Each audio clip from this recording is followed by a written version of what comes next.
trying to save our wife from getting hit by a car, when in reality we are not able to do so. Look at the grief and sadness on his face.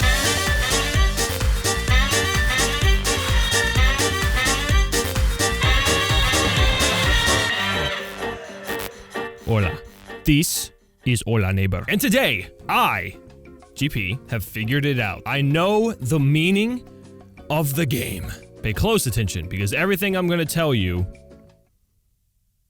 is going to make perfect sense, but it might be a bit scattered. Let's begin. See, now this, what we're looking at here, the intro sequence, everyone would disagree, but this is a dream sequence. But all of this, including the part where we look at the note, this part right here is all part of the dream sequence. And you might be thinking, well, that doesn't make any sense because I just pulled up with all these boxes. Why would I go through this in my dream?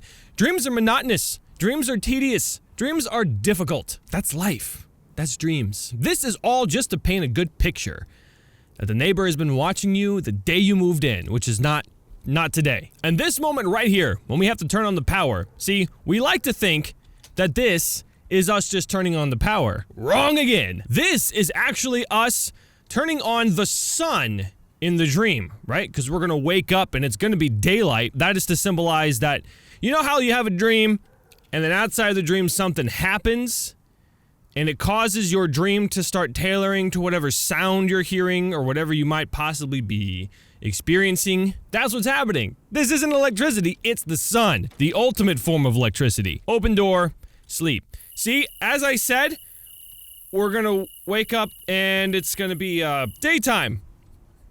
Good enough. That's the first part. That was all just a dream sequence. Not one bit of that was actually this guy's reality. Another big part of this entire story is that your character isn't real. And here's the proof. Where's my feet? Gone. Non-existent. Which means our characters are not really real. Which would prove my case that the character we're playing is actually the neighbor. It's his own self-torment. Battling himself over his guilt. He's throwing bear traps at himself to try to stop him from finding out his own dirty secrets. So I'm gonna grab this flashlight that also doesn't really exist. And as you can see here, here's more proof. No shadow. I am not real. This, the flashlight, the reason why it looks like I'm holding it is because it's much more of a poltergeist than anything else. See, the character you're actually playing as is a ghost of one of the neighbor's victims. It's actually his wife. And the wife's body, much like in the movie Psycho, is still upstairs in his house, caring for their baby,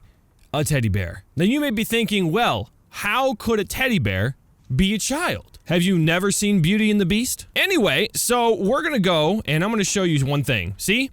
He's cleaning.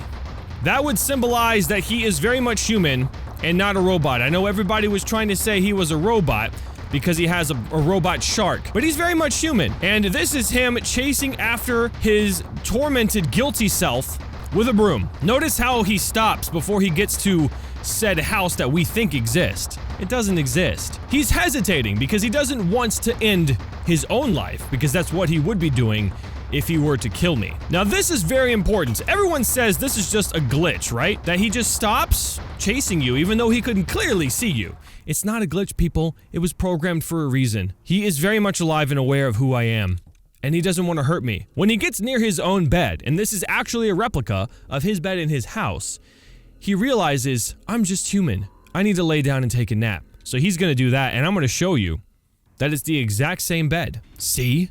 Same pillow. Same crinkles in the blanket. How can you deny this? And even underneath this, who would have thought? This is proof right here. Even so, we have windows in front of the bed, just like in my house. It's very simple, folks. It's very simple. So now that we have him under our control, the neighbor, ourselves basically. Now that he's calmed down and realized he doesn't want to kill himself, we are going to explore around the actual house, the one that really does exist. Now notice how when we come upstairs, there's supposed water here, right? We think this is water frozen. We would think that this is ice, but if you look really closely, this isn't ice. This is marble. This is a marble floor. It's amazing how well our eyes can be deceived. But this is definitely a marble floor. As you can see, there's no more shark at all. He doesn't exist. Also, another thing that we want to point out is the teacher. See, the teacher is actually not a victim of his. He actually really enjoyed school, and that was one of the reasons why he has this own classroom set up in his house. It wouldn't make any sense. He actually did teaching with a woman who sadly passed away during the middle of class due to one of these assholes throwing their paper gun. They actually don't throw it when she's in here. They're well behaved when she's around, but they don't behave well at all when she's not. See? Like, one of the kids just knocked over the teacher's assistant. See, that's not even okay. See? One of these was actually what killed poor Miss Teacher. And Miss Teacher had no family, so he decided to give her a proper burial in his own house. What a gentleman. So she's here, teaching the class, everyone behaves. Teacher's assistant is now dead. There is no room in the house to bury her or him. Not going to assume any genders here. Now the teacher, this particular teacher, loved it to have these little magnet things that go on the chalkboard and have people come up and solve problems. That was just how it was. She very much enjoyed making people suffer in that regard. Now everyone thinks that this is weird. When we place the numbers on the board, we get a gun. See, now everyone likes to say that the teacher was killed with the gun. However, this gun shoots rubber. Impossible. The paper airplane is more a likely culprit. So we're gonna go over here. And this whole sequence right here, believe it or not, is also part of a dream. Not necessarily a dream, but it's in his waking state. A daymare, if you will. And this chart means basically nothing. It's a old system back when this was functioning. But what we are going to get is a key to enter back here. The problem is everyone thinks, oh, there's a secret key. Why do I have to shoot these things to get this secret key? Well, actually what happened is the key got stuck in here, and these things are wired into the same contraption or system that this pipe is. So the key got stuck up in here. When we knock these over, and when this alarm clock goes off, it'll actually send some electrical current over to the pipes, thus forcing out whatever might be clogged inside. Now, the neighbor had dropped a whole set of keys in there, so if you were to repeat the process, you might get some more keys out of it. Alarm clock goes off, and bam, we have a key. See, this is a normal key to operate every door in the house. Notice how this one's normally locked. It's unlocked now that I have the key in my hand. All right, so now this is very important because this is where we get to see a nice combination of stuff that tells us who the neighbor really is. See here, everyone thinks, oh, this must be us. He's my brother. We're at ends. We have the same mustache. But in fact, it's not that at all. This is actually the wife. Now, while that's true to an extent, people are misunderstanding who exactly this is or who we are. See, we are the neighbor, but we are the neighbor because we are the neighbor's wife. See, when two people, get married, holy matrimony, right? They become one.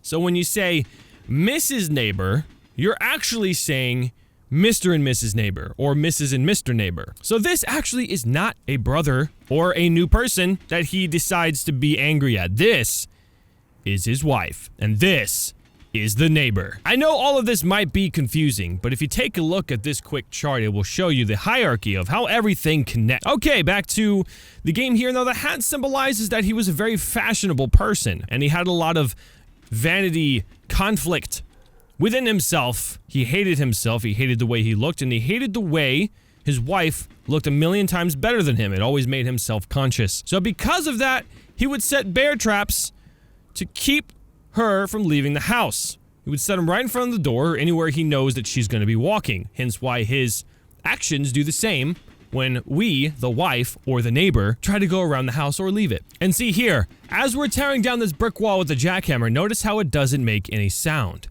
It's not real. This is actually a visual representation of the torment that the wife or the neighbor or me is going through currently. This alarm clock would also symbolize that.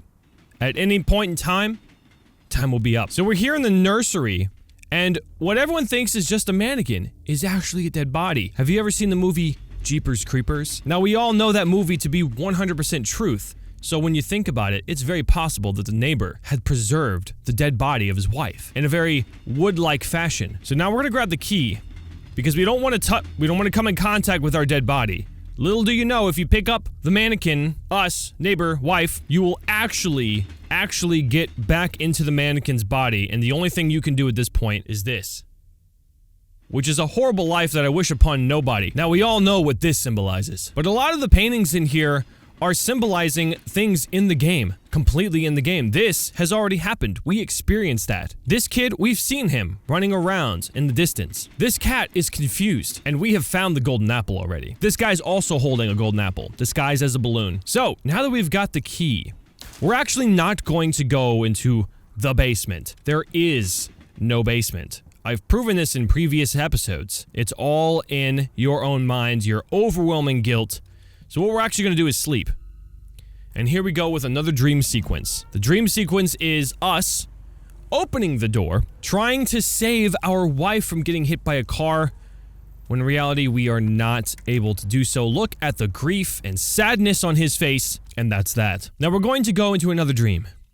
This one, where you have to hide. Now we all know that we will find ourselves. Get how this entire scene is set up to hide. However, this is symbolism at its finest. The neighbor, or us, or the wife, needs to find himself. And if you hide from him, you won't allow him to do that. That's why when you wake up from the dream, it still progresses into the nightmare that is the neighbor, or us, trying to kill ourselves. Notice how the music stops playing. So those are all the dream sequences so far, and the last dream sequence I'm going to talk about is a secret one that nobody realizes is a dream sequence. And here we go. This, right here. We open the door, falls asleep, just like that. He is out. And now he wakes up in his dream and is buried alive. Notice the happy music. The happy music would symbolize that he's actually quite peaceful with it. He knows it's a dream. He's become so accustomed to his dream due to the 3 previous dreams that he now can lucid dream. And that's the point of the game. And that's where it cuts, guys. Now, everyone has a lot of questions about little things, but if you really break it down, it was all a joke. So thank you guys so much for watching. If you enjoyed the video, you know what to do. I love you all, and I'll see you guys in the next one. Bye-bye!